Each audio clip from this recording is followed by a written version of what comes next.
இதுவும் related to monitoring and logging தாங்க. இதுவும் ஒரு எஸ்ஆர்இ ரிலேட்டட் கான்செப்ட் தான். இது எப்படி நம்ம அப்ரோச் பண்ணுறதுன்றத நம்ம பார்ப்போம். You are working as a cloud engineer for XYZ company. They would like to use Datadog for monitoring and logging as part of their infra stack. They have tasked you with configuring the Datadog agent on different flavors of operating system. How would you architect for the same? இது நான் யாருக்கிட்ட இந்த scenario நான் பிடிச்சேன் அப்படின்னா, நாளைக்கு காலையில 10 மணிக்கு வருவாப்புல என்னோட ஃப்ரெண்டு, என்னோட தலைவன் ஸ்ரீராமு. அவன்கிட்டேருந்து தான் நான் இந்த சினாரியோவை பிடிச்சேன்.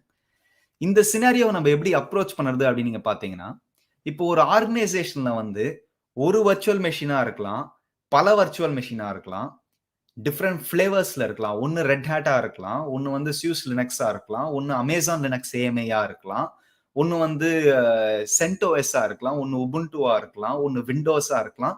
எவ்வளவோ டிஃப்ரெண்ட் ஃபிளேவர்ஸ் இருக்கு.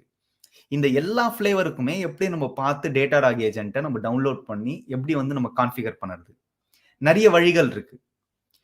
நிறைய பெரிய ஆர்கனைசேஷன்ஸ்ல கம்ப்ளைண்ட் ஸ்ட்ராட்டஜி படி நீங்க பார்த்தீங்கன்னா, டிஃப்ரெண்ட் ஆப்ரேட்டிங் சிஸ்டம்ஸ்க்கு different AMIs, Amazon machine images ready பண்ணி வச்சிருப்பாங்க.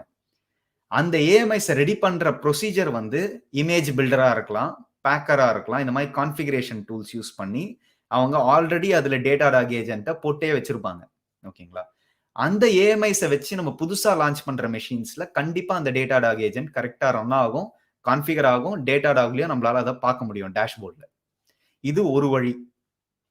இன்னும் பெரிய enterprise organisations like thousands, 10,000s of servers run பண்ற ஆர்கனைசேஷன்ஸ்ல ஏதாச்சும் ஒரு கான்ஃபிகரேஷன் மேனேஜ்மெண்ட் டூல் ஒன்று வச்சிருப்பாங்க. அவங்க வந்து ஆன்சிபிளோ, செஃப்போ, பப்பெட்டோ இந்த மாதிரி ஏதாச்சும் ஒன்று வச்சிருப்பாங்க. ஸோ அப்போ ஆக மொத்தம் அந்த chef agent with the chef roles நான் வந்து ஒரு வர்ச்சுவல் மெஷின்ல நான் அதை லான்ச் ஆகச்சே கான்ஃபிகர் பண்ணிட்டேன் அப்படின்னா, அந்த வர்ச்சுவல் மெஷின் ஸ்டார்ட் ஆகறச்சு, அந்த VM ஸ்டார்ட் ஆகறச்சே ஆட்டோமேட்டிக்கா செஃப் சர்வர் கிட்ட போயிட்டு இதான்ப்பா எனக்கு அசைன் ஆன ரோல்ஸ், இந்த ரோல்ஸுக்கு ஏத்த குக் புக்கை குடுறா அப்படின்னு சொல்லிட்டு செஃப் சர்வர்கிட்ட கேட்கும். செஃப் சர்வர் வந்து ஓகேப்பா தம்பி, இதான்ப்பா உன்னோட ரோல்ஸ், இதான்ப்பா உன்னோட குக் புக்ஸ். இந்த குக் புக்ஸ்ல நம்ம வந்து Datadog ஏஜென்ட்டை நம்ம வந்து எழுதி வைக்கலாம், ரூபி ஸ்கிரிப்டா எழுதி வைக்கலாம். ஓகேங்களா?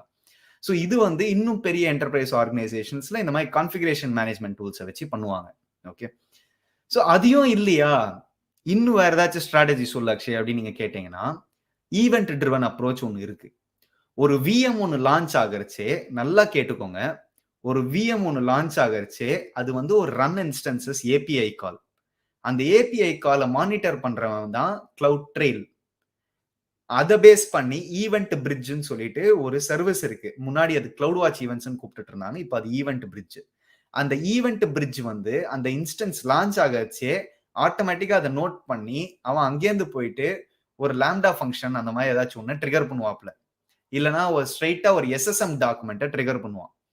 அதுல வந்து என்ன இருக்கும்னா, இந்த Datadog ஏஜென்ட்டை எப்படி இன்ஸ்டால் பண்ணுறது, அந்த ஃபிளேவர் ஆஃப் ஆப்ரேட்டிங் சிஸ்டம்க்கு ஏற்ற மாதிரி எப்படி இன்ஸ்டால் பண்ணுறதுன்றது இருக்கும். அந்த SSM டாக்குமெண்ட் ஆட்டோமேட்டிக்கா போயிட்டு அந்த EC2 இன்ஸ்டன்ஸ்ல ரன் ஆகறச்சே ஆட்டோமேட்டிக்கா அதுல Datadog ஏஜென்ட் கான்ஃபிகர் ஆகலாம். ஈவென்ட் ட்ரிவன் அப்ரோச்ல கூட நம்ம இதை பண்ணலாம், பாசிபிலிட்டிஸ் இருக்கு. எப்படின்னா லான்ச் ஆகறச்சே ஈவென்ட் பிரிட்ஜை வச்சு ஒரு ஆட்டோமேஷன் டாக்குமெண்ட்டை நம்ம ரன் பண்ணலாம். இல்லையா இன்னும் பெட்டரா நான் பண்ணணும், இன்னும் விசிபிலிட்டியும் வேணும் அப்படின்னு நீங்க நினைச்சீங்கன்னா, அந்த ஈவென்ட் பிரிட்ஜ் ஒரு SSM டாக்குமெண்ட்டையும் ட்ரிகர் பண்ற அதே நேரத்துல ஒரு லாம்டா ஃபங்க்ஷனையும் ட்ரிகர் பண்ணி இமெயிலும் அனுப்பலாம். இந்த மாதிரி ஒரு EC2 இன்ஸ்டன்ஸ் லான்ச் ஆயிடுச்சுப்பா, அந்த EC2 இன்ஸ்டன்ஸோட நேம் இதுதான், அதோட இன்ஸ்டன்ஸ் ஐடி இதுதான், அதோட IP அட்ரஸும் இதுதான் அப்படின்ற அளவுக்கு நம்ம வந்து ஒரு மெயில் நம்மளோட செக்ஆப்ஸ் டீம் கிட்டயோ இல்லைன்னா வேற ஏதாச்சும் டீம் கிட்ட கூட நம்மளால அதை இன்ஃபர்மேஷன் கொடுக்க முடியும். ஸோ எக்கச்சக்கமா ஈவென்ட் ட்ரிவனா நிறைய விஷயம் நம்மளால பண்ண முடியும். அது எல்லாத்தையும் நல்லா யோசிங்க. நான் சொன்ன மாதிரி ஒரு 7 சர்டிபிகேஷனோட கண்டென்ட்டை நீங்க படிச்சீங்கன்னா இந்த மாதிரி ஆட்டோமேட்டிக்கா மைண்ட்ல யோசிச்சுக்கிட்டே இருப்பீங்க. அதே மாதிரி கூட இருக்கிற ஃப்ரெண்ட்ஸை வந்து கரெக்டா சூஸ் பண்ணுங்க. கூட இருக்கிற ஃப்ரெண்ட்ஸ் கரெக்டா இருந்தீங்கன்னா நீங்க கரெக்டா இருப்பீங்க. ஓகேங்களா? ஸோ இந்த ஒரு கொஸ்டனுக்கே நான் ஒரு 3 அப்ரோச் சொல்லியிருக்கேன் உங்களுக்கு.